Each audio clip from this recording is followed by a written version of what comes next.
tenemos la hipertriglicemia familiar y la monogénica o síndrome de hipertriglicemia familiar. Entonces, cuando hablamos de los triglicéridos de forma familiar, esta glucómica dominante, la mayor parte de ellos va a ser por un incremento en la síntesis hepática de triglicéridos o un catabolismo disminuido del DLL. Es asintomática, correcto, y son niveles de triglicéridos que están entre 200 y 500, pero que también no tienen sus familiares de primer grado. O sea, porque yo estoy viendo últimamente muchos pacientes con estos niveles súper altos, porque la dieta del equipo es mala. Pero si nosotros detectamos esto en una gran cantidad de familiares, hay que pensar, y si tú, por ejemplo, tienes un paciente, y este paciente le das tratamiento y te recurre, o sea, le das estilos de vida, le das fenofibrato, fenfibrocilo, le mejora un poco, le quitas todo y vuelve a recurrir, cuidado, esto puede ser familiar, si me dejo entender, hay que ir haciendo la prueba. Siempre tienen que descartar causas secundarias, chicos, lo primero es lo secundario, sobre todo en triglicéridos. ¿Ya? Y acá hay un aumento de riesgo cardiovascular porque el HDL baja.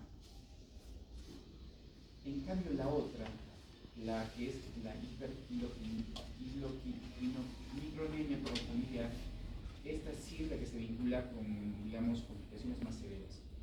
Primero, que es autosómica recesiva a diferencia de la otra, y son triglicéridos por encima de 880. Entonces, si les preguntan por encima de qué corte uno debe de pensar en esta enfermedad, triglicéridos por encima de 880 miligramos por decilitro.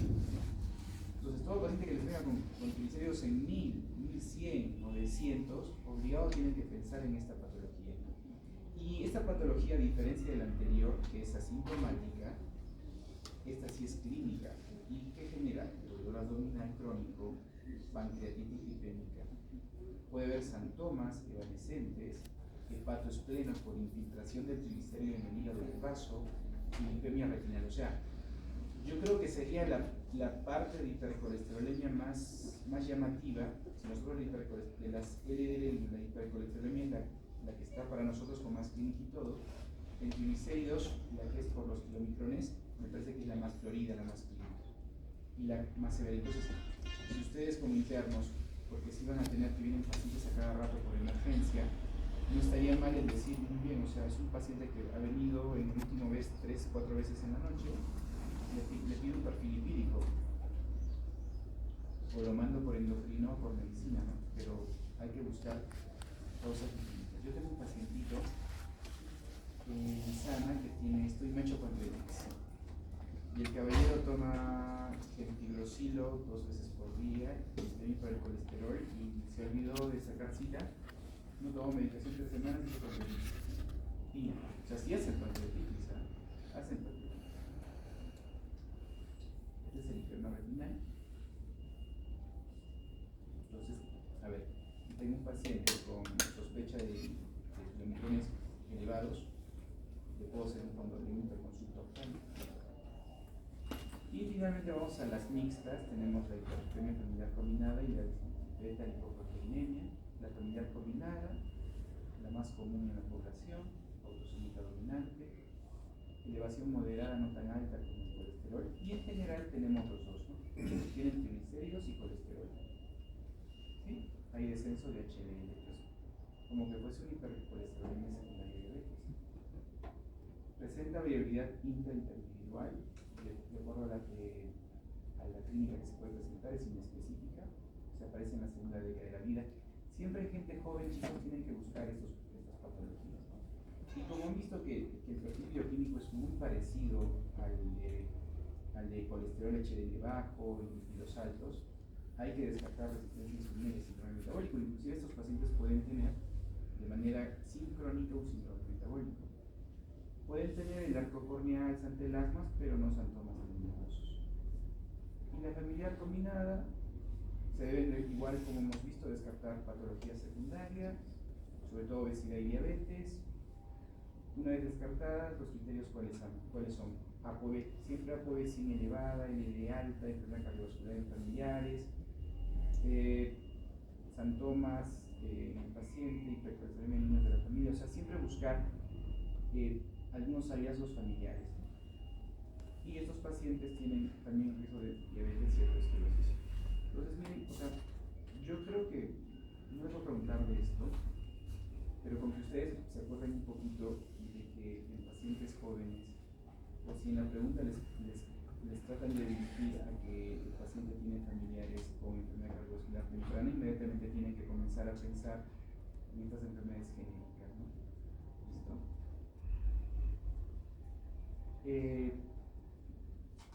En la hiperlipidemia familiar combinada, la cardiopatía isquémica es frecuente, 20% hacen cardiopatía en edad precoz, 60 años. Y la discreta lipoproteinemia es autosómica recesiva por la ApoE, acuérdense, beta-lipoproteína ApoE, se acumula en kilomitrones y equivale a una clasificación 3 de Fredrickson. Su inicio es a diferencia de la anterior en adultos, enfermedad cardiovascular prematura, santomas y puede haber hiperuricemia. Estas son las estrellas palmares que son típicas aquí. ¿Ya? Por eso, yo creo que el beta-lipoproteinemia, ¿qué se deben acordar? Por ApoE y estrellas palmares, si les preguntan en el cuadro. Bueno, esa era la parte más fea. La parte más fea porque hay que saber cositas, valores. No creo que les pregunten eso.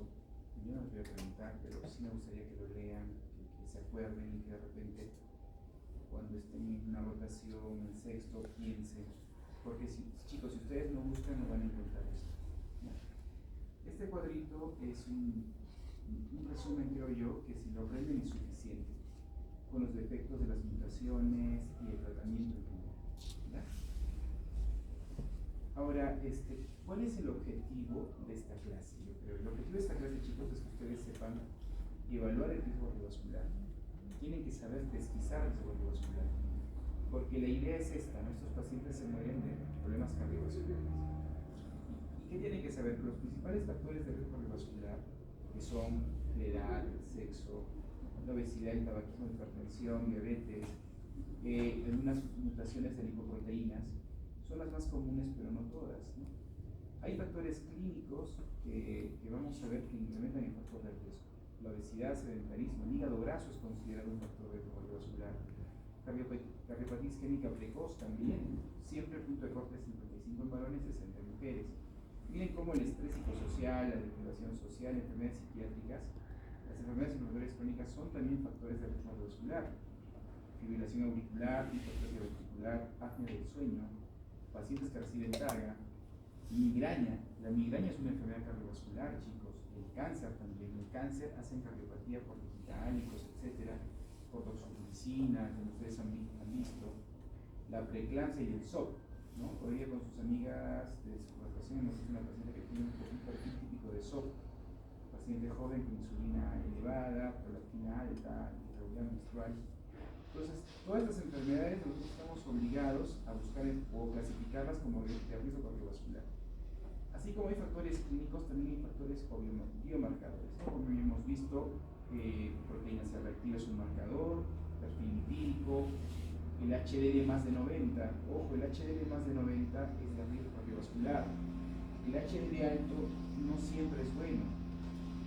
Lesiones de órgano diana. Una vez cuando ustedes ya tienen factores de riesgo, enfermedades, biomarcadores, si hay órgano diana, ya de por sí ese paciente tiene mayor riesgo cardiovascular porque ya hizo daño en órgano blanco. Cuando ustedes han visto la clase de diabetes, han visto que cuando ya hay la terapia del diabetes está dirigida ya no tanto al nivel de glucosa, sino está dirigida a evitar daño de órgano blanco.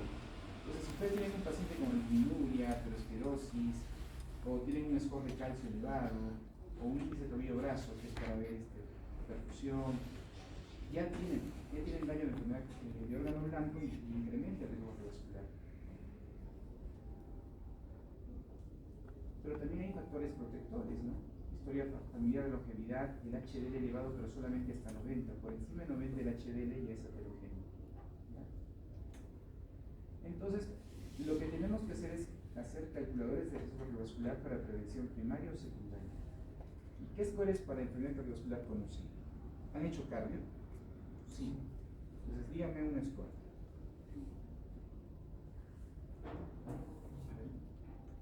Framingham es uno. Otro, el Prevent es el que está de moda ahora, el Diamond Forester, el ATP3.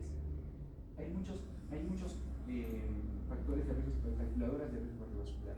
Ustedes pueden estar en consulta, sacan su celular o una laptop, bajan el calculador y ya tienen su calculador de riesgo.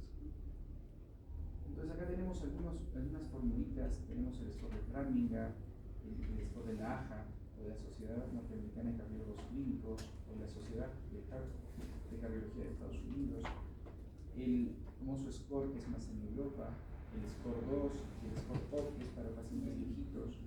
Y si ustedes ven, miren cómo estos scores evalúan el riesgo de enfermedad cardiovascular, y la mayor parte de scores altos son por encima del 10 o el 20%. De esto que quiero que sepan, que hay scores para calcular enfermedad cardiovascular, correcto. Y la idea es que ustedes lo pongan en práctica, ¿no? Y cada score va a tener un tipo de puntuación, ¿no? Por ejemplo, en el Framingham, que es el más viejito, se decía que el paciente tenía alto riesgo si tenía más de un 20%, pero miren cómo los scores nuevos han bajado el punto de corte a 10%. ¿Sí? El score O para viejitos. Y bueno, hay que hacer una evaluación en parte al score, factores clínicos modificables, buscar daño de órgano blanco. Y bueno, esa es una forma de tabular los riesgos. ¿Y se acabó? Y eso es lo que yo quiero que aprendan, porque de estas diapositivas, estas que estoy con los cuadraditos, es donde voy a tomar las preguntas, y es lo que de repente les van a venir en su examen. ¿Y qué tenemos que saber? ¿No? Que actualmente tenemos clasificación cardiovascular de bajo, moderado, alto y muy alto riesgo, ¿correcto? Muy alto, moderado y bajo.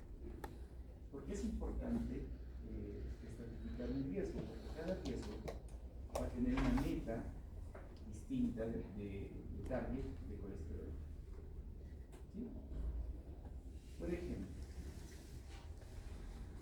riesgo bajo, personas aparentemente sanas, un riesgo por menos del 1%. Riesgo bajo. Igual el riesgo bajo tiene menos del 1%, o sea, igual tienes un riesgo. ¿Ustedes saben el concepto de riesgo residual? Por ejemplo, si la meta de mi paciente con diabetes es una glucosa por debajo de 130, una glicada por debajo de 7, una presión arterial entre 120-80, que no fume, tenga buen peso, que el LDL esté lo más bajo posible. El riesgo residual es que, a pesar que tenemos un paciente que tiene todos los targets en sus medidas, tiene un 30% de riesgo de ser enfermedad cardiovascular. O sea, nunca vamos a poder negativizar el riesgo de una persona, nunca. Por más que nosotros logremos controlar. Y más o menos se estima que el control adecuado de enfermedades está en alrededor del 20-30%.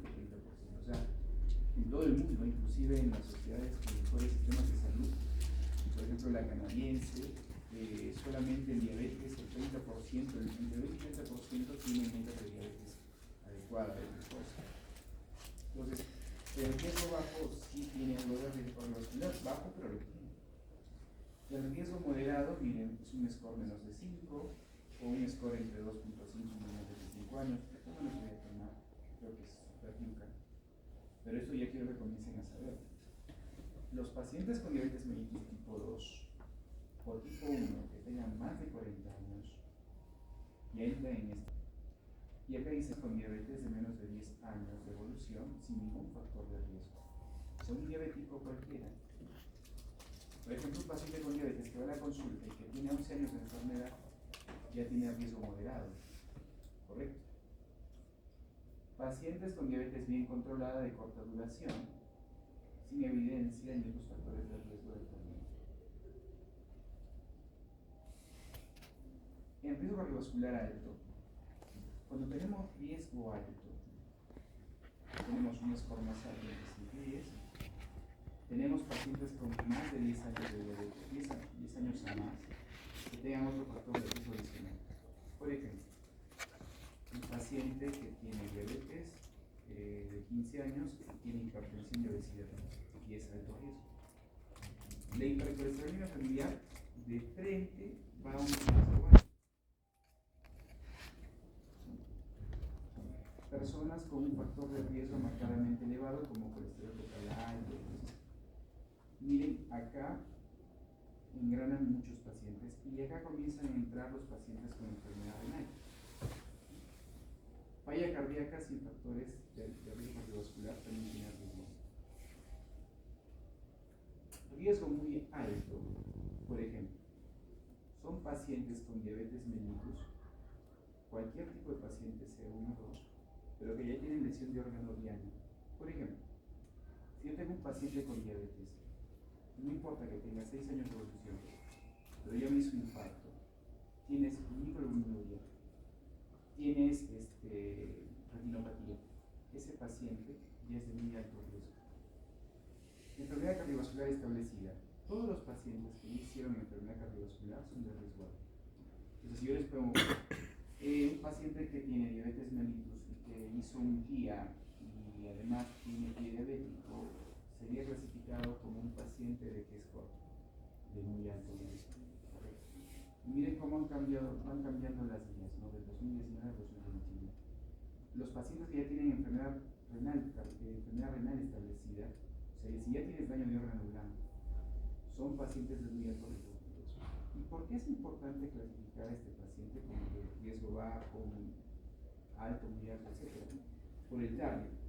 En los pacientes con riesgo bajo se puede llegar a un colesterol, por ejemplo, LDL de 116.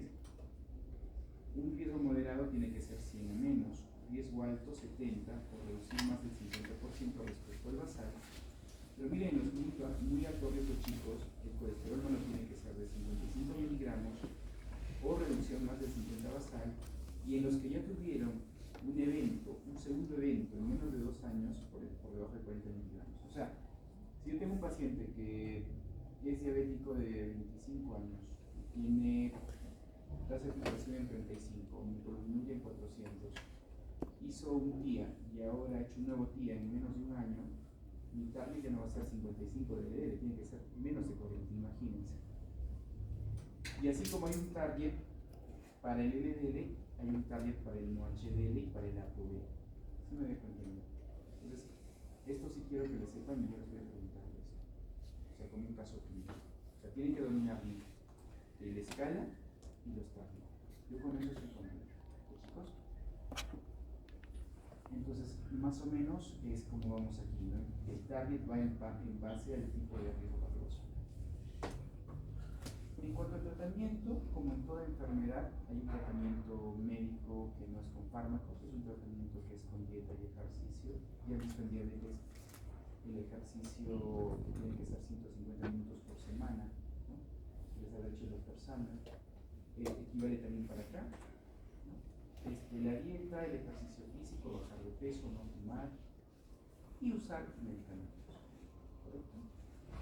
El tratamiento no farmacológico está dirigido sobre todo a cambios en el estilo de vida y a la par hay que tratar las comorbilidades que tenga el paciente, no controlar otros factores de riesgo y tratar de ver si es una dislipidemia secundaria, controlar la enfermedad de Crohn. Yo tengo pacientes que vienen, por ejemplo, con LDL en 180, bacán, el HDL está casi normal, triglicéridos normales, como que aleja algo genético.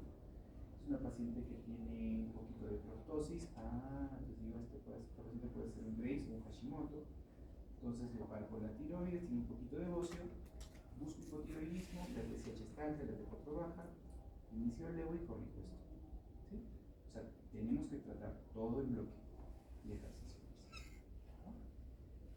La dieta es el principal factor exógeno, sobre todo en lípidos, chicos. La dieta, sobre todo en niños, cuando ustedes no sé si han hecho lipidemia en niños, hasta los 10 años no se puede dar a veces estatinas y solamente es la dieta estricta, y la mamá juega un papel muy importante. Por ejemplo, el consumo de alcohol influye de forma directa en los niveles de triglicéridos. Ya saben que más alcohol hay más triglicéridos, y yo creo que la dieta mediterránea actualmente es el gol estándar de dieta para mejoría de enfermedad cardiovascular.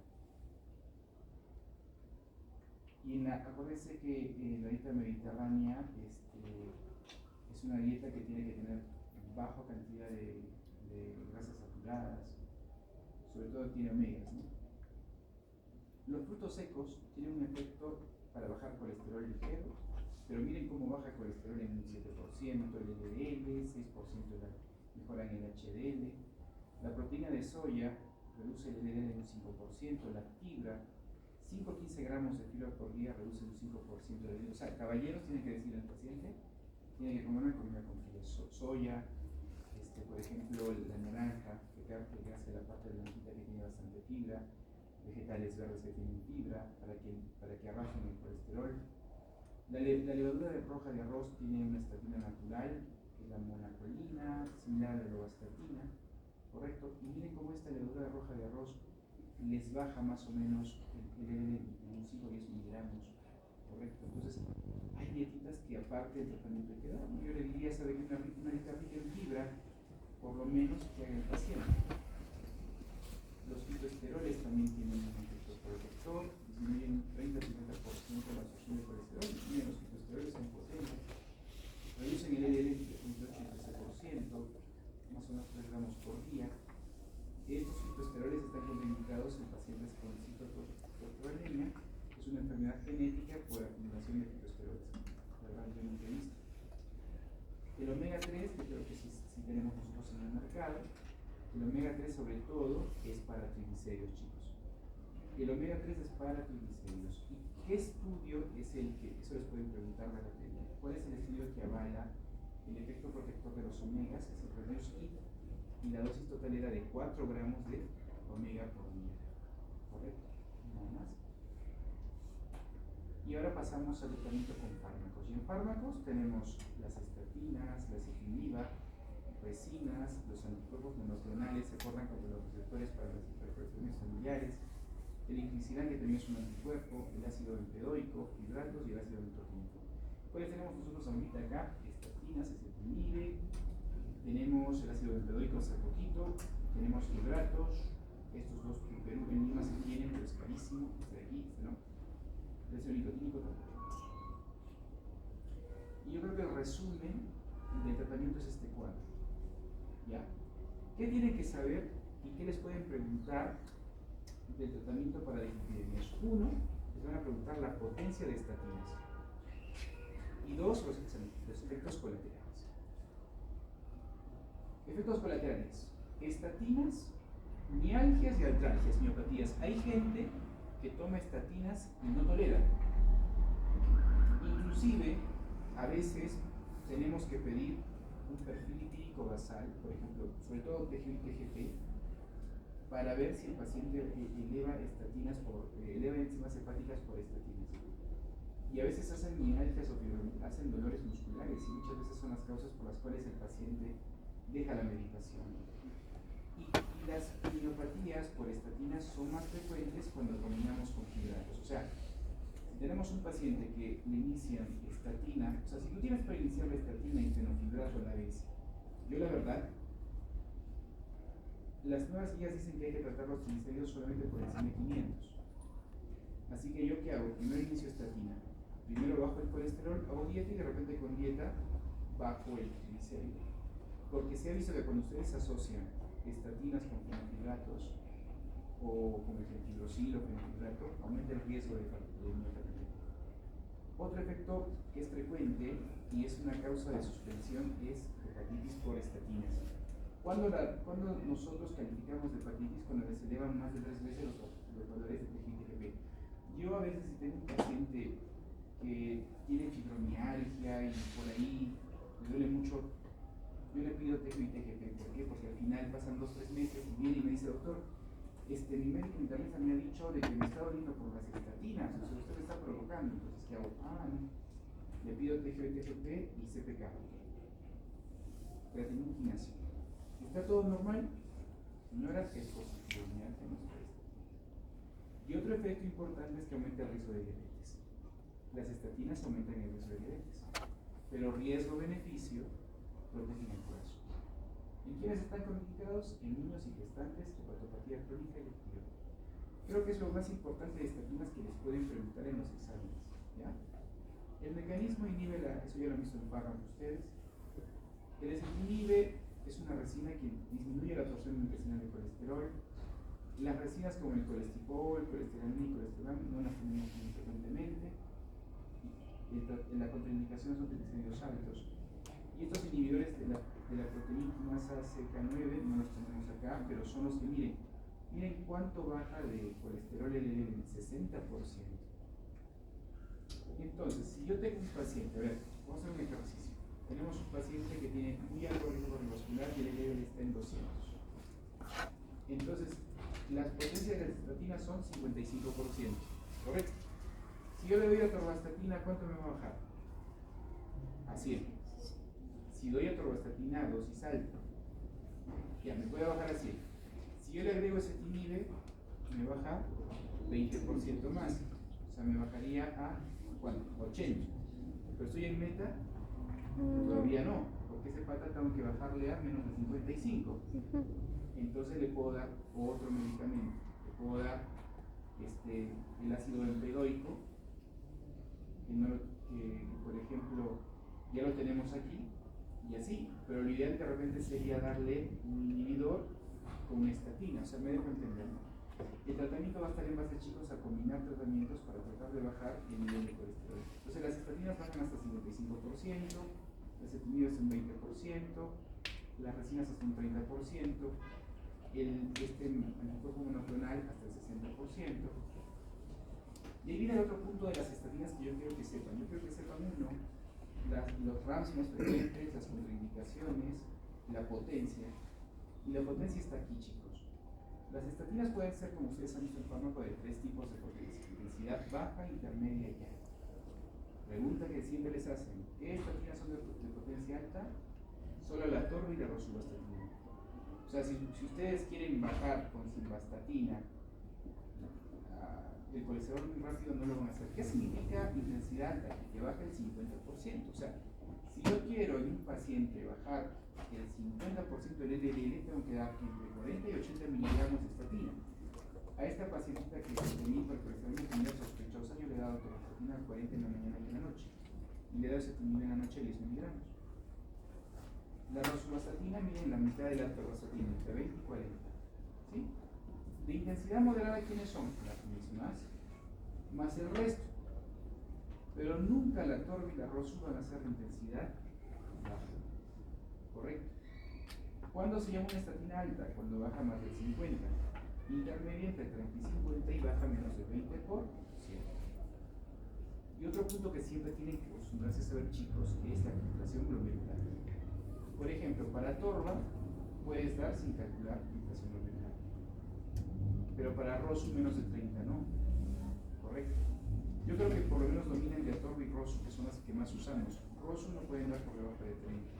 Si tengo un paciente en falla renal, no puedo darle rosuvastatina. Tendría que darle solamente atorva. Hay otras como pravastatina, etc. ¿Listo? Los hidratos que ya hemos visto son sobre todo para triglicéridos, son el tratamiento de primera elección. Efecto hipolipemiante, 50% de triglicéridos. Efectos colaterales, miopatía, colelitiasis. Contraindicaciones, enfermedad renal crónica y enfermedad hepática. Ácido nicotínico no tenemos acá. Y los omega, ya se acuerdan que son la segunda línea. Primera línea, hidratos, segunda línea, omega. Entonces, para un paciente con triglicéridos en 800, ¿qué podríamos dar? Fenfibrosilo, 600 miligramos cada 12 horas, más 3 gramos de omega 2 veces por día. Nosotros tenemos omega de 1 gramo, tendríamos que darle 4 tabletas en la mañana y 4 en la noche. ¿Ya? El ácido bempedoico, ya hace poquito tenemos ácido bempedoico. Ojo, no produce miopatía como en la estatina. No se ha estudiado insuficiencia hepática ni insuficiencia renal, pero ojo, no se puede combinar con simvastatina. Ahora están dando las chicas que hacen visitadoras médicas o los chicos visitadores médicos están ofreciendo ácido bempedoico. Ojo, chicos, de repente ustedes lo van a usar y no se puede combinar con simvastatina. ¿Cómo se acordarían de simvastatina? El Rey León, sí. Y el inclisiran, que nosotros no tenemos acá, que también es una RNA de transferencia del PCK9 y también te baja el LDL casi en 50%. ¿Sí? Entonces, ¿cómo podríamos empezar?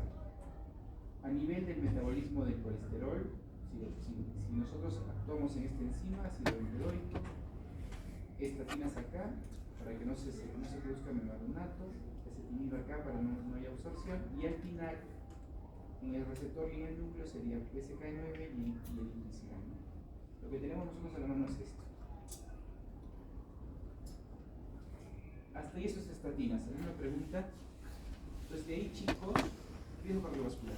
Bien aprendidito y metas. ¿Correcto? Cuidado que les haga trampas con las estatinas.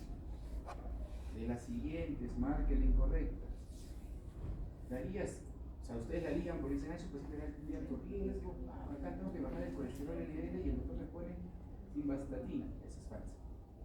Porque tendría que usar estatinas de alta dosis, ¿verdad? ¿Sí está claro? Síndrome metabólico es pichanga. Síndrome metabólico, ¿qué tienen que saber para sus exámenes? Creo que eso ya saben, ¿no? Obesidad abdominal, dislipidemia, hipertensión y alteración del azúcar. Acá no dicen, chicos, que diabetes, prediabetes, dicen alteración del azúcar en general. ¿Sí? Y el mecanismo del síndrome metabólico es la adiposidad abdominal y el hiperinsulinismo. ¿Cuáles son las tres bases para un síndrome metabólico? Obesidad central, hiperinsulinismo y resistencia a insulina. ¿Correcto? Y nosotros tenemos criterios como el ATP3 y el IDF, la Sociedad Mundial de Diabetes, pero tenemos el LAT, y es la Sociedad Latinoamericana de Diabetes. Entonces yo les voy a preguntarle acá. Ya pues facilito. Me tienen que dominar los criterios. Sí, esto tienen que dominar. Esto les pueden preguntar en su examen del internado de salud. ¿Hayan dado de salud los chicos? ¿Sí han dado, no? Sí. ¿Qué tal? No.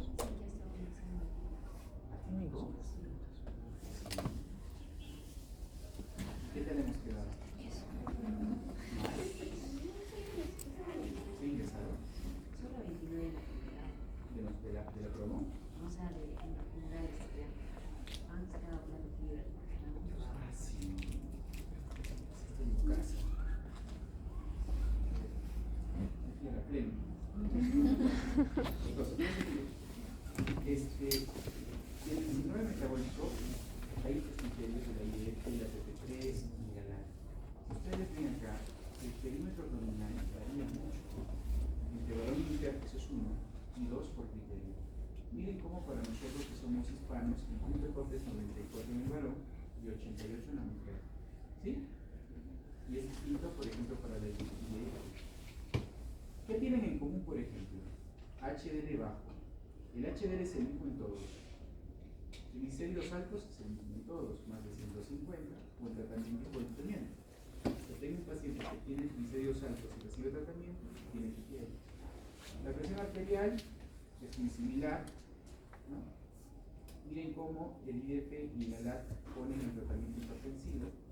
Y en alteraciones del azúcar puede ser glucosa alterada en ayunas, diabetes diagnosticada previamente, pero puede ser una glucosa alterada en ayunas, o sea, puede ser una glucosa de 115 en ayunas, que no es diabetes.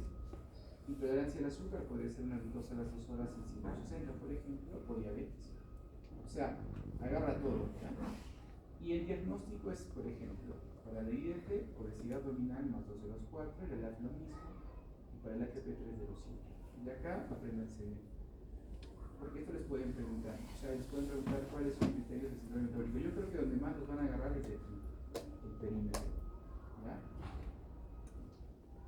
Y en general, en la fisiopato del síndrome metabólico es que resistencia a insulina, hay una obesidad central, hay un exceso de ácidos grasos, hay una gluconeogénesis, hay una tendencia a llegar al azúcar, la epidemia, hay factores genéticos, resistencia a insulina, citoquinas proinflamatorias, interleuquina 6 tiene alta, la adiposidad visceral, aumento de la angiotensina 2, se activa la vía del RAS. Entonces hay una serie de factores inflamatorios que llevan a la muerte súbita de hipertensión. En mi época, mi profesor endocrino, ¿quién era el doctor Pinto? ¿Sí? El doctor Pinto, decíamos Topolino, él en su época, el síndrome metabólico era como conocido como el síndrome X. Y era una de las causas de muerte súbita. Muy bien. Tenía razón. Y en general, ¿qué es lo que pasa, chicos? El exceso de grasa infiltra los órganos. O sea, se ha visto que hay una infiltración por continuidad. Miren cómo la grasa infiltra la pared de los vasos de las arterias, de los músculos, del páncreas, del hígado. Entonces, hay un efecto de infiltración grasa, es un poco de biología molecular. Y esto es muy importante, como que ya se han estudiado patrones genéticos por técnicas de mutaciones, y miren, hay una predisposición genética para el síndrome metabólico. ¿Y qué quiero que sepan? Más o menos el síndrome metabólico está asociado a incrementar dos veces el riesgo cardiovascular, 1.5 veces la mortalidad de cualquier causa. O sea, un paciente que, a ver, tienes adelante un paciente que tiene obesidad central, es hipertenso, y triglicéridos en 180, le tienes que decir, usted tiene 100 veces más, 100% veces más de morir en un evento cardiovascular, o de 1.5 veces más de morir porque un infarto, una ACV, miopía, una enfermedad renal. Entonces, esto es lo que, por eso es importante saber el síndrome metabólico. 2 veces el enfermedad cardiovascular, 1.5 veces la enfermedad de cualquier causa, muerte de cualquier causa. Muy bien, eso es síndrome metabólico. Ahora vamos a hacer lo que es hipercalcemia. Así me han chantado, pues, chicos. La primera clase creo que los chicos hicieron muerte cerebral. Es muchos temas. Que vamos. Lo que yo quiero es que tienen la parte práctica, ¿ya? Y solo vamos a tomar la parte práctica. Ay, estoy igual que tú. Y el chico de hipercalcemia es frecuente. Inclusive el miércoles, cuando me rotan conmigo, hay una cirugía de un adenoma paratiroideo que está generando hipercalcemia. Es una cirugía radioguiada por medicina nuclear. Entonces, la hipercalcemia, la teoría de que no, son las horas. Entonces, ¿cuál es el fisiopatología del calcio? Puede ser por un incremento en la absorción ósea, un exceso de absorción de calcio a nivel gastrointestinal por retención renal, o disminución de la excreción renal. Ese es el fisiopato. El fisiopato es que el hueso comienza a botar más calcio o absorbe más calcio a nivel intestinal, o el riñón disminuye su excreción o retiene más calcio. Esa es la fisiopato de la hipercalcemia. Y para hipercalcemia, chicos, ¿cómo tienen que enfocar? Para hipercalcemia tienen que pedir PTH. Así de sencillo. Y pueden tener hipercalcemia con PTH alta o PTH baja. Ahora hay otros conceptos que les voy a meter en la cabecita, que es la PTH inadecuadamente normal. PTH inadecuadamente anormal, normal, es, por ejemplo, tener un calcio alto. Si yo tengo un calcio alto, ¿cómo debería estar la PTH? Baja. Pero si tengo un calcio alto y la PTH está normal, está inapropiadamente normal, porque debería estar baja. O sea, el calcio alto puede tener PTH alta o PTH normal. Igual eso es anormal. Lo normal es que esté baja, ¿correcto? Y cuando tenemos un calcio, una hipercalcemia con PTH alta o una PTH normal o inadecuadamente normal, tenemos que pensar a la cabeza hiperparatiroidismo primario. Y hiperparaprimario son 3 etiologías: adenoma, hiperplasia o cáncer. Puede ser un hiperparaterciario en pacientes renales crónicos, tratamiento con litio en pacientes psiquiátricos, o la hipercalcemia hipocalcúrica familiar, que es la que más se confunde con el hiperparaprimario. Y ahorita vamos a ver cómo diferenciar. Fácil, son 4 diagnósticos diferenciales. En cambio, la hipercalcemia con PTH baja es la que tiene todo el resto. Tenemos la hipercalcemia tumoral, cuando tenemos cánceres que producen, por ejemplo, PTH light. ¿Quién produce PTH light? El epidermoide, por ejemplo, tumores pulmonares también. Por cáncer de mama y mieloma, por lisis, ¿no? Lesiones líticas. Para neoplásicos, vitamina D en paraneoplásicos, chicos. Ojo, si tienen vitamina D alta, tienen que pensar en enfermedades granulomatosas o linfomas. Siempre, chicos. Ahora, como está de moda la vitamina D, la mayor parte de los pacientes, doctor, les tengo vitamina D. O algunas visitas, doctor, necesito vitamina D. Tienes vitamina D en 1600.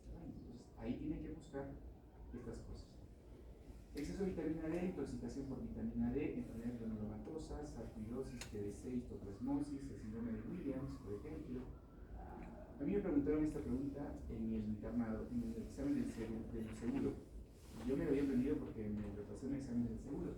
Era que diurético produce problemas del calcio, por ejemplo, hipercalcemia, eran los tiazídicos.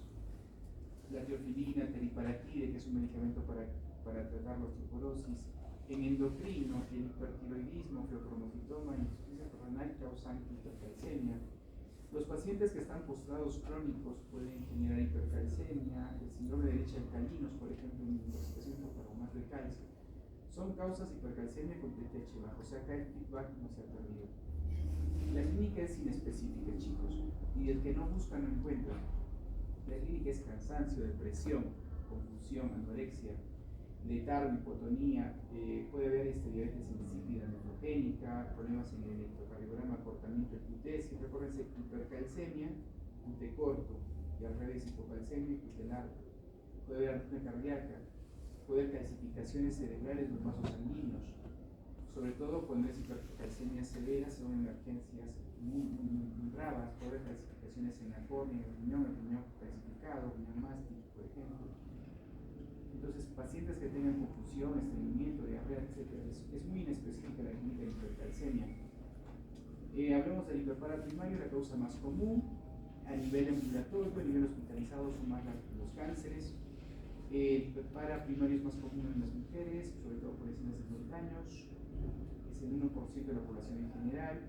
No puede ser por un adenoma único, en el 85%, hiperplasia 15% y cáncer 1%. La mayor parte son esporádicos, o sea que no son sindrómicos, pero un 1 o 5% pueden estar, como se acuerdan en la anterior clase, en el MIM1 o en el 2A, ¿correcto? Y hay otros síndromes, ¿no? Como por ejemplo el síndrome por tumor mandibular, que yo he visto unos 2 casos, son pacientes que hacen tumores mesenquimales de mandíbula que causan hipercalcemia con PTH alta. En la mayor parte son asintomáticos o oligosintomáticos y generalmente el paciente se le diagnostica porque viene con el calcio alto, o sea, la clínica es súper vaga. Puede haber hipertensión secundaria, por eso siempre cuando ustedes estudien hipertensión en gente joven hay que pedir el calcio, chicos. Siempre hipertensión joven hay que pedir hormonas y calcio. De repente es un hiperpara y no lo saben. Hay mayor incidencia de úlcera péptica y gastritis. Puede haber pancreatitis, colelitiasis y sobre todo, como ven, hipercalcemia, el calcio causa daño renal y causa fractura patológica. Causan los famosos tumores pardos. La enfermedad osteoartrógena más llamativa en estos casos se produce la osteitis fibrosa quística, llamada los tumores pardos, se afecta sobre todo el hueso cortical y genera fracturas patológicas.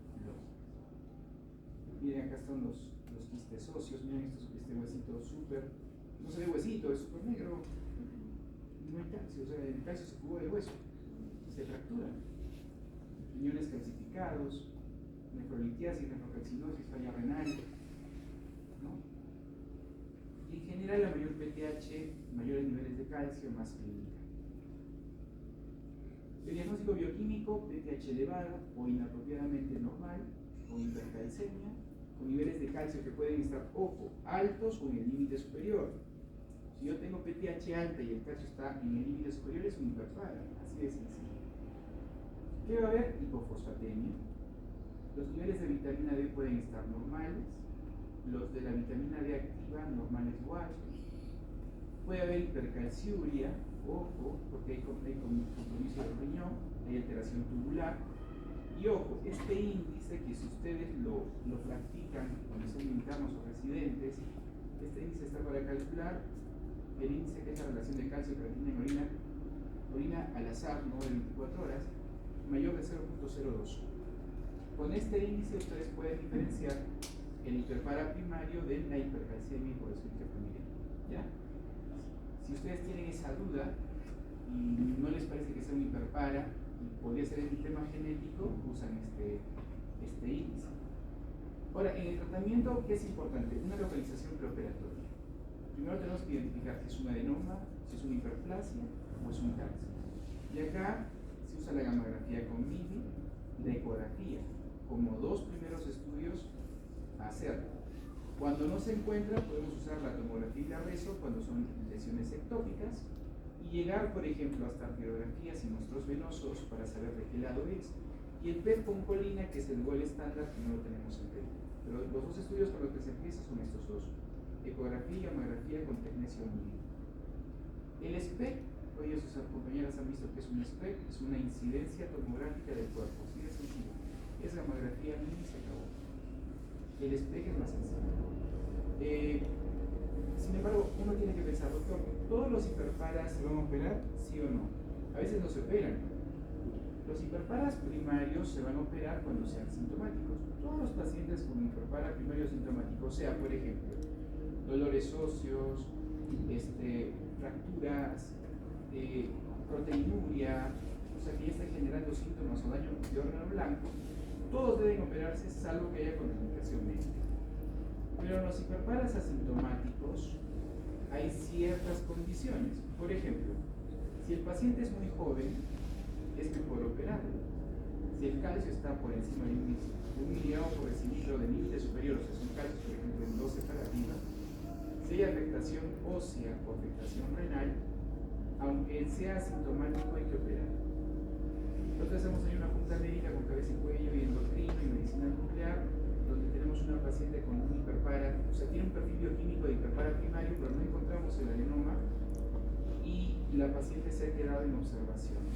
Pero la paciente apenas tenga compromiso vertebral, o sea, comienza a hacer osteoporosis, o comienza a hacer daño renal, o el calcio se le dé mucho, tiene que entrarse a explorar. Aunque no se encuentre, la técnica es entrar a explorar y sacar 3/4 de las paratiroides. Se deja un cuartito de una paratiroides y nada más. Yo nunca he entrado, y en la junta médica, en la cabeza y cuello, que es un maestro doctor, para él es súper tranquilo entrar de esa forma. Entonces la paciente la están observando y apenas tenga esto, riesgo-beneficio, se le va a decir, mire usted, si acepta entrar a una cirugía donde es muy invasiva y no sabemos si se va a encontrar algo o no, o se va a seguir observando. El tratamiento es explorar las 4 glándulas, esto sobre todo cuando no encontramos la lesión. La dirigida, mínimamente invasiva, es cuando tenemos nosotros una localización preoperatoria. Se puede hacer PTH intraoperatorio. Sacas una lesión, dosas PTH, cae la PTH y le cierras al paciente. Y el procedimiento habitual en el caso de lo que es hiperplasia es sacar las 4 paratiroides, ¿no? Y se deja un fragmento pequeñito, que es un cuarto en una paratiroides, que puede ser en el esternocleidomastoideo o en el antebrazo. Las complicaciones, las más comunes son el hiperparia persistente y la hipocalcemia postoperatoria. Lo más común es que el paciente quede, o sea, no siga solucionando nada al paciente o quede con una hipocalcemia severa. Generalmente la hipocalcemia postoperatoria se produce en las primeras 24 horas, se suele organizar entre los 3 a 5 días, ¿correcto? La clínica puede ver los signos de Chebostel-Crusoe, sobre todo cuando el calcio es muy bajo, puede haber síndrome de hueso hambriento, cuando el nivel de calcio bajó muy rápido, y como toda cirugía de cabeza y cuello puede haber de tiroides, puede haber lesión del nervio laringio, hemorragia, hematomas, etc. Yo he logrado ver una complicación que era un enfisema de una paciente que la operaron de la tiroides, comenzó a tener dificultad respiratoria. Nunca se olviden, chicos, de cuando tienen un paciente con tiroides, palpar y se sienten crepitaje, es un enfisema, y al toque hay que llamar al cirujano y tienen que abrir porque si no hace edema de vía respiratoria. El manejo no quirúrgico en esos casos de pacientes que no se puede operar por enfermedad cardiovascular o que no tengan los criterios, puede ser el Sinicalcet, que es un calcio mimético, es un medicamento que disminuye la liberación de PTH, engaña la PTH para que se libere menos PTH y calcio. Y en el caso que el objetivo del tratamiento sea aumentar la densidad mineral ósea, podríamos usar glifosfonatos, no con la intención de bajar el calcio, sino por el hecho de que tenemos pacientes que están haciendo osteoporosis. No existen suficientes datos para recomendar la combinación de estos dos fármacos, así que bueno, se quedará un criterio. Y otro tratamiento está en relación a mejorar la calidad del hueso, ¿no? Estrógenos, que mejora la calidad ósea, progestágenos, el valocipeno y el denosumab, que es un anticuerpo monoclonal que antagoniza el PTH, ¿no? Pero el más usado es este calcio mimético. El manejo del hiperpara asintomático, o sea, en pacientes que no van a ser operados, ¿Qué hay que hacer? Hay que hacer una vigilancia activa, el calcio sérico anual, hay que hacer una densidad mineral ósea, hay que hacer el score praxis, que si es un mayor, ustedes saben el praxis en reumato, hay que ver sobre todo las fracturas subclínicas, hay que ver cómo está la función renal, o sea, hay que tratar de estar viendo daño de órgano blanco, hay que ver los niveles de vitamina D que estén por encima de 20, evitar medicamentos que retengan calcio como las tiazidas, el litio, el exceso de calcio, deshidratación, tienen que estar bien hidratados, fomentar ejercicio y una hidratación adecuada, que no estén muy sedentarios porque eso aumenta el nivel de calcio en sangre. Entonces, en general, en el hiperpara es lo que hemos dicho, ¿no? Si no se opera, hidratación, ver los niveles de vitamina D, mantener los niveles por encima de 20. Si se puede operar y es aceptable, primero hay que hacer un estudio para localizar la lesión para una cirugía mínimamente invasiva. Y si no se puede operar, hay que hidratarlo, hay que dar fosfonatos dependiendo del riesgo de fracturas. Y el Silical-C, cuando es por encima de 12.5, como calcio mimético para engañar un poco a la PTH. El otro diagnóstico diferencial era la hipercalcemia hipoalcohólica familiar, es autosómica dominante. ¿Qué quiero que sepan, chicos? Primero, que puede simular un hiperpara primario, correcto, para mí es creo importante esto. Es una mutación del receptor a nivel del túbulo renal de las paratiroides, y que es importante que no requiere ningún tipo de tratamiento médico ni quirúrgico, correcto. Y el parámetro bioquímico es una hipercalcemia leve con PTH ligeramente elevada. Y ojo, tenemos el famoso índice de relación creatinina por debajo de 0.1, ¿correcto? La diferencia del otro. Hipercalcemia y bueno, pasamos a la hipercalcemia neoplásica, que es una hipercalcemia con PTH baja, 20 a 30% de neoplasias causan hipercalcemia y es la causa más común de hipercalcemia en el hospital. La causa más común de hipercalcemia en consultorio es hiperpara primario. La causa más común de hipercalcemia en hospital, neoplasias. Y cuando tenemos metástasis, ¿qué cánceres producen más este tipo de lesiones? Mama, pulmón, mieloma múltiple, porque dan sobre todo lesiones líticas, y es un signo de mal pronóstico. Cuando tienes un paciente con NECA, es mal pronóstico. Y lo típico es que causa con PTH suprimida, salvo que sea un paraneoplásico que tengas un PTH light elevado. El mecanismo es destrucción local, el mecanismo moral, como los paraneoplásicos, sean por linfomas o enfermedades glomerulosas o tumores ectópicos. El diagnóstico es un parámetro, como hipercalcemia con PTH bajos indetectables, o dosar el péptido similar a PTH. Y el tratamiento de hipercalcemia, en el caso de que sea por malignidad, es tratar la enfermedad de Point. Y el mecanismo es este, ¿no?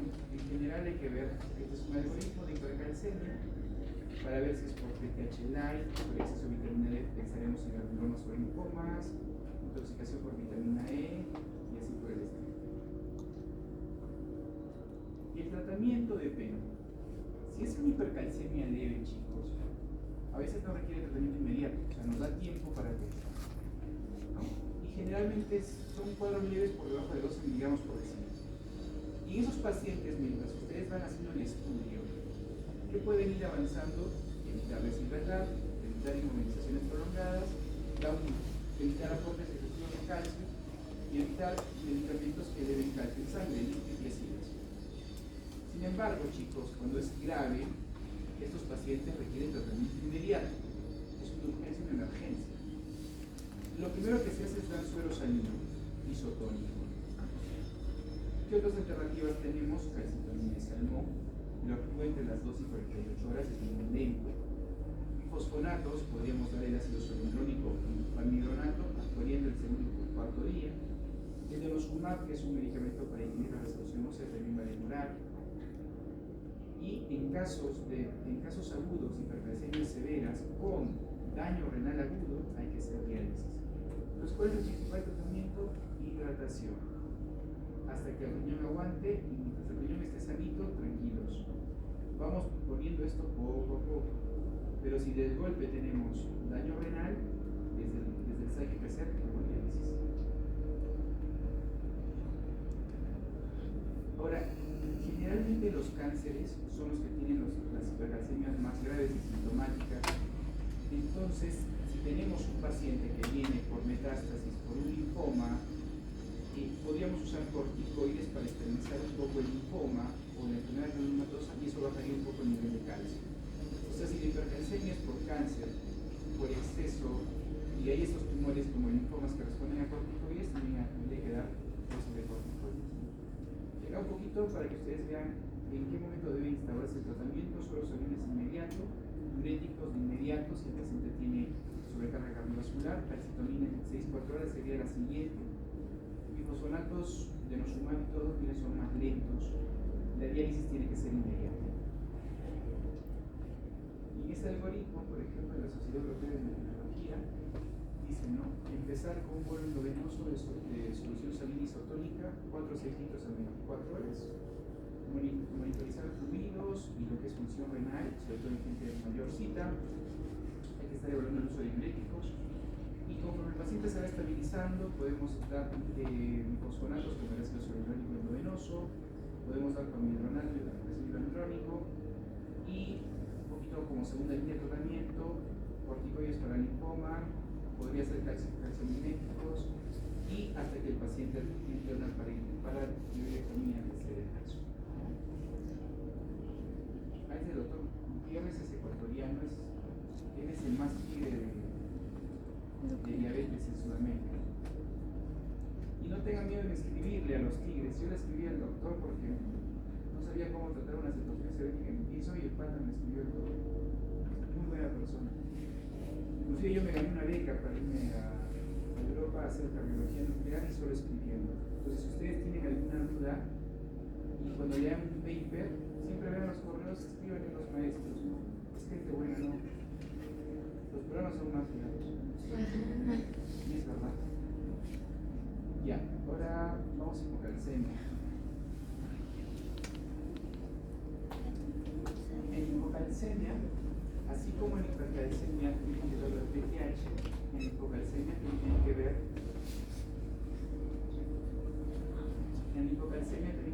la PTH, chicos. Entonces, van a tener hipocalcemia con PTH baja. ¿Qué sería lo normal del PTH para hipocalcemia? Aumentada. ¿Cuál sería lo normal? Alta. Claro, porque si tú detectas la paratiroidea detecta el calcio bajo, activa y produces PTH. Entonces la PTH baja o hipoparatiroidismo, ¿en qué situaciones clínicas podemos tener? Tenemos el hipopara hereditario, el famoso síndrome pluriglandular autoinmune tipo 1 y el síndrome de George. Entonces, ¿se acuerdan del síndrome de George en pato cuando leyeron Robbins? Eran los que tenían diastema, macroglosia, boca entreabierta, todo lo que le ha leído el síndrome de George. Pero el síndrome de George puede estar presente con hipocalcemia por PTH bajo. El pluriglandular autoinmune es como una enfermedad autoinmune de muchos órganos endocrinos. Por ejemplo, el pluriglandular se puede acompañar de Hashimoto, puede hacer falla suprarrenal, autoinmune, puede acompañarse de enfermedad celíaca, puede acompañarse de infertilidad primaria, de impotencia en los varones, por daño autoinmune de las glándulas. Entonces, el hipopara hereditario puede ser el pluriglandular tipo 1, el síndrome de George, o adquirido por tiroidectomía. Cuando le hacen la cirugía al paciente y el paciente le implantan la paratiroides y no responde. O puede ser por problemas del magnesio. Chicos, cuando vean ustedes problemas de calcio para abajo, el magnesio es muy importante. Y la hipomagnesemia primaria o secundaria se acompaña de mala producción de PTH. Puede ser problema nutricional, mala absorción intestinal, enfermedades renales, uso de diuréticos. En cambio, la hipocalcemia con PTH elevada, que es lo normal de esperar, sería lo contrario. Déficit de vitamina D, el raquitismo en niñitos, resistencia a la acción del PTH. ¿Qué es la resistencia? La resistencia es que el paciente tiene niveles altos de PTH pero no actúa. Eso se llama pseudo-hipoparatiroidismo. Cuando ustedes le digan qué es el pseudo-hipopara y a qué se relaciona, el pseudo-hipopara va con hipocalcemia. Y en realidad es una mala función de la PTH por resistencia a sus receptores.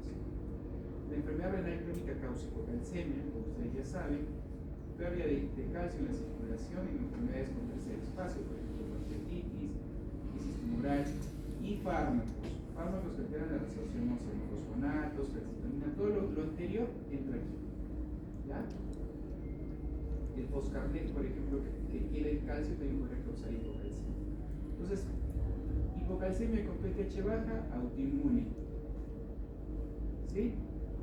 Hipocalcemia con PTH alta, el común, acuérdense, el pseudohipopara, y el magnesio va de la mano con baja secreción de PTH. Entonces, en el algoritmo, primero que hay que ver niveles de fósforo. ¿Por qué vemos el nivel de fósforo? Porque la vitamina D absorbe calcio y fósforo. Y así podemos ver en lo que se refiere a si tenemos niveles de fósforo normales o bajo, puede ser por una mala déficit de vitamina D que hace que no se absorba el calcio y el fósforo. Vitamina D activa. Y hay que medir la PTH. Si la PTH es alta o la PTH es baja. Si la PTH es baja, hay que ver el magnesio, hay que ver que sea autoinmune, hay que comenzar a ver tiroides, suprarrenal, hay que descartar la celíaca, hay que ver si hay menopausia temprana. Y si la PTH, por ejemplo, es alta, todas las demás, hipocalcemia, etc. La clínica también es inespecífica, son espasmos neuromusculares. En el EKG está el QT, por ejemplo, prolongado, la onda T se invierte, y Chevrolet, Trousseau y catarsis. Ya habíamos visto otras causas, por ejemplo, en el hipopara habíamos visto que la causa más común es el postquirúrgico, y otras causas podrían ser el poligranular autoinmune, el síndrome de George. Hay otros síndromes vinculados a hipopara, como el tipo 1, mitocondrial, infiltración de la paratiroides por ejemplo, enfermedades autoinmunes, pacientes que han recibido yodo radioactivo y el yodo radioactivo internado de las paratiroides es raro, infección por VIH y sepsis por gram negativo, son causas rarísimas donde va a haber infiltración de las paratiroides y no van a dejar de funcionar. Las características clínicas, niveles bajos de PTH, hiperfosfatemia, esclerosis metabólica. El pseudohipoparatiroidismo, ojo, que son trastornos por resistencia a la acción de la PTH. Y acuérdense, chicos, en lo que son los pseudohipoparatiroidismos van a haber dos tipos, el tipo 1 y el tipo 2. ¿Y qué es lo más importante, chicos? Que cuando hay resistencia a la acción de la PTH, va a haber resistencia también de otras hormonas en otros órganos. Por ejemplo, en el pseudohipopara tipo 1A, está vinculada a la osteodistrofia hereditaria de Albright, que tiene por ejemplo un fenotipo típico que es cortiquito metacarpiano cortado, etcétera, son de talla baja. Por esa talla baja con problemas de calcio y hipocalcemia hay que pensar en esta enfermedad. Hay que pensar no solamente en resistencia en la PTH, hay que pensar en resistencia de FSH, resistencia de FSH, GNRH, diabetes insípida. O sea, las manifestaciones clínicas del pseudohipopara tipo 1 son más floridas que el tipo 1B, ¿correcto? El 1B no tiene lo típico del 1A, ¿no? Yo creo que si ustedes les preguntan algo de hipocalcemia con PTH baja, de hipocalcemia con PTH alta, ¿verdad? Tendrían que buscar el pseudohipoparatiroidismo y les van a preguntar esto, ¿no? Que siempre el tipo 1A tiene como otras resistencias a hormonas. Miren cómo está cortado el corte fundamental. Más cortito. Como que dedos más chiquitos. Muy bien. Y lo que es la guía, si en la guía de la hipocalcemia, ¿qué tienen que saber? Ya para terminar. En la guía de hipocalcemia hay dos puntos de corte. 1.9 milimoles por litro, que es más o menos 7.5 miligramos por decilitro, y entre 7.5 a 8.5 miligramos por decilitro. Si ustedes tienen un paciente con niveles de calcio por debajo de 1.9 milimoles, o sea, más o menos 7.2, 7.3, o sea, por debajo de 7.5, este paciente de inmediato tiene que recibir tratamiento endovenoso. ¿Y qué es lo que se hace? Se dan ampollas de gluconato de calcio del 10%, tienen soluciones de 100 centímetros cúbicos, las pueden diluir en dextrosa o en cloruro y la infunden en 10 a 20 minutos con el EKG. Dicen a la enfermera, monitoriza EKG, se debe infundir en 10 a 20 minutos y hay que ver cómo puede repetir cada 1 o 2 horas bolos de bicarbonato de calcio. Si el paciente no mejora en los niveles de calcio o si tiene mucha sintomatología, la hipocalcemia duele, chicos, es muy dolorosa. El paciente no, tiene un nivel de dolor muy fuerte, duele, se retuerce. Entonces es muy, hay mucha impotencia en cómo ayudar a esa gente.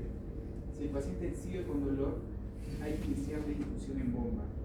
Y la infusión en bomba es adicionar 100 centímetros de bicarbonato, o sea, serían como cuando 9 a 10 ampollas en 1 litro de cloruro e infundir en 4 o 6 horas. O sea, el tratamiento es intensivo. Sin embargo, si el nivel de calcio está entre 7.5 y 8.5 o entre 1.9 y 2.3 milimoles por mililitro, va a depender. Si el paciente no tiene clínica, tranquilo, podemos dar carbonato de calcio flexible de repente. Pero si la vía oral no es accesible, o si el paciente no tolera o no tiene mucha clínica o hay mucho dolor porque tenga estos niveles de calcio, pasa a este lado, hay que darle calcio endovenoso. O sea, si el paciente tiene sintomatología, aunque tenga un calcio no tan bajo, hay que ponerle calcio endovenoso. ¿Ya? ¿Sí? ¿Entendido esto? Fácil, ¿no? No tengan miedo en colocar calcio endovenoso. Se indica una ampolla de bicarbonato de calcio y 100 centímetros cúbicos con monitor de EKG, comienzan a ver la frecuencia cardíaca y la presión arterial. ¿Hay alguna pregunta? Y como les estoy en un casito clínico, este es un caso clínico que yo presenté con esta área de endocrino. Es un congreso de medicina nuclear en Buenos Aires, casi terminando la pandemia, y es el caso de un paciente con hiperpara primario, pero era un adenoma intratiroideo. Este caso es el primer publicado, ya después han publicado un intratiroideo. Es un adenoma que está dentro de la tiroides. Entonces, este era un paciente que, como dice la clínica, viene el paciente con un cuadro de fractura patológica. Entonces viene con fractura patológica y se pide toda la batería y miren, se pide un calcio sérico en 13.3, el fósforo bajo, la PTH alta y la fosfatasa alta. La fosfatasa es un marcador de resorción ósea. Entonces, cuando tenga osteoporosis va a estar alta, pero 1500 está súper alta. Siempre hay que pedir creatinina porque puede haber daño renal, y el calcio en orina estaba alto porque el paciente está que resuelve calcio. Inmediatamente, como acá que diríamos que tenemos un hiperpara primario, tenemos un hipercalcemia con PTH alta, hay que pensar en hiperparatiroidismo, adenoma. Lo que sigue es una ecografía tiroidea. En la ecografía no describen adenomas paratiroideos. Ver adenoma por ecografía es rarísimo, es bien yuca. Hay signos ecográficos típicos, pero la mayor parte que no esté habituado no detecta. Cuando es grande sí se ve. Y en el hospital, por ejemplo, como nosotros tenemos muchos casos, ya los chicos que han salido de residentes, que son asistentes ahora, tienen más experiencia, pero si ustedes revisan, si quieran revisar signos radiológicos por eco de adenoma son distintos. Y bueno, describían un nódulo izquierdo en el lóbulo izquierdo, pues decimos, pucha, es un nódulo tiroideo, pero no describen paratiroides. Entonces ahí pasa la identificación de la gamografía con MIDI, ¿sí o no? Que habíamos dicho. Miren acá, tenemos, ¿qué es este puntito? Cálculo. ¿Y qué es esto? ¿Ya han hecho imágenes? Agua. Está. No. Sí. ¿Qué es esta? Ahí. Es la pelvis dilatada, miren, la pelvis dilatada, la corteza renal adelgazada. Miren semejante pelvis. Hay hidronecrosis con corteza renal adelgazada. Esta es la vesícula, este es el intestino. Aquí hay un cálculo renal. Miren los huesos, hasta las tripas, cortezas renales. Esta es la ecografía y una masa. Entonces le hacemos una gamografía con minas. Hacemos una gamografía con tecnesio, con nódulo frío. En el lóbulo izquierdo, ¿se acuerdan? Puede ser cangreburger. Le hacemos gamografía con MIDI, capta MIDI. Acá puede estar la vaina. Yo en la mañana les explicaba a sus amigas, sus compañeras, de que tenemos un equipo que hace fusión de medicina nuclear con tomografía, que está este equipito. Y logramos ver que el nódulo masa y vemos la gamografía ósea. La gamografía ósea se ve un patrón metabólico, captación intensa de la mandíbula, captación perióstica, fracturas costales, captaciones trocantéricas, patrón metabólico óseo. Hacemos la reso, miren estas captaciones de los huesos pardos. Entonces, ¿qué hacemos? Hacemos una cirugía mínimamente invasiva, entramos a medicina nuclear con nuestra cámara portátil, la imagen previa a la cirugía y la imagen post. Miren, ya no se ve y no se ve. Y acá está la masota. El paciente está de cabecita, está operando, nosotros vamos a dar con la sonda y miren, se saca una lesión. Siempre que vean una lesión paratiroides de este color, marrón, y le hacemos inmunohistoquímica y es positiva para tumor del TT1, que es típico de tiroides, y tumor neuroendocrino. Entonces lo que encontramos fue un adenoma paratiroideo intratiroideo, o sea, no detrás, sino intra. ¿Ya? Entonces, ¿qué tiene que sacar de Morales en esta nota? Que para la sinología de hipercalcemia es inespecífica y el paciente no va a venir al comienzo como que dice, doctor, tengo una masa. Entonces va a venir complicado. ¿Sí? El paciente con esto viene complicado y cuando ya viene complicado le es buscar meteoros. ¿Ya? Hasta ahí.